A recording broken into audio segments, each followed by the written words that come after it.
प्रतिभा राणी versus Suraj Kumar ही जी केस आहे 1985 मध्ये, याच्यामध्ये त्याने श्रीधन जे आहे या श्रीधनाच्या बाबतीमध्ये एक स्पष्टीकरण दिलेलं आहे.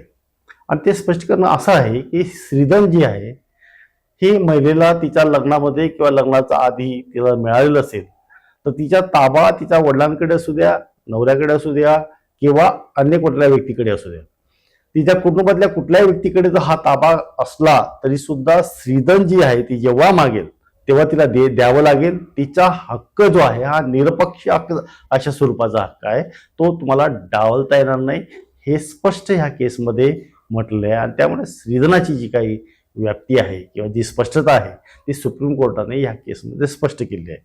त्याच्यावर दुसरा एक रश्मी कुमार वर्सेस महेश कुमार, या केसमध्ये सुद्धा पती पत्नी हे एकत्र राहतात म्हणून तिला मिळालेलं श्रीधन हे संयुक्त मिळकत होऊ शकत नाही किंवा एकत्रित मालकी प्रस्थापित करता येणार नाही.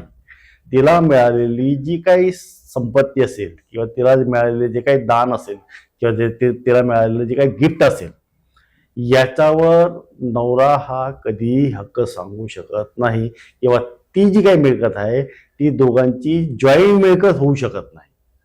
तर ही स्पष्टता सुप्रीम कोर्टाने या केसमध्ये दिलेली आहे.